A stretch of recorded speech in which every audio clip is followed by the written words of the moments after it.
চোৱাচোন হওঁতে শাৰী শাৰী গছ লতিকা স্ফটিকৰ ধাৰা যেন নিৰ্মল পানী আৰু বিলত চৰি থকা ৰাজহংসবিলাক কোনে স্বাধীন কৰিছে কোৱাচোন ভাইহঁত?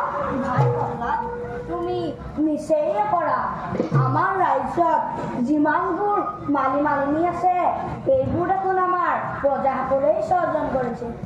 ৰাজ উদ্যানত কিমান মালি মালিনীয়ে কাম কৰি থাকে তাক তুমি দেখা নাইনে? সেই কথা সঁচা নহয় জ্যেষ্ঠ ভাতৃ।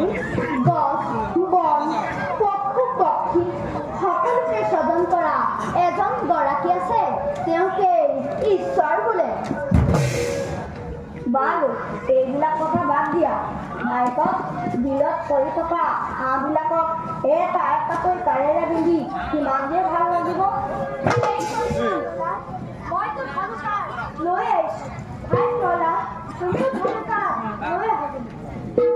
ভাইহঁত মৃগৰে কৰা পশু পক্ষী বধ কৰা মহাপাপ তোমাক মোক যিজন ঈশ্বৰে স্বজন কৰিছে সেই পশু পক্ষীবিলাককো একেজন ঈশ্বৰে স্বজন কৰিছে। গতিকে ঈশ্বৰে স্বজন কৰা সকলো যুৱকে নিজৰ জীৱন যেন জ্ঞান কৰিব লাগে। বল্লভ তুমি বাৰু এইবোৰ কথা ক'ৰ পৰা এইবোৰ কথা চিন্তা কৰিলে নিজেই শিকিব পাৰে। সেইবাবে দাদা ঈশ্বৰক চিন্তা কৰিবলৈ শিকা, তেতিয়া তুমি সকলো জ্ঞান লাভ কৰিব পাৰিবা।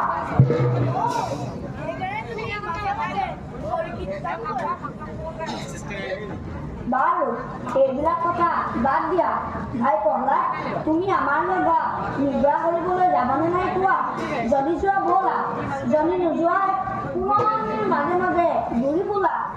মোক ক্ষমা কৰিব ভাইহঁত, মই নিদ্ৰা কৰিবলৈ যাব নোৱাৰোঁ। তোমাক মই ফুলনি মাজে মাজে ঘূৰি ফুৰিম। তেন্তে ভাইহঁত আমাৰ নিদ্ৰা যাত্ৰা আৰম্ভ কৰিম।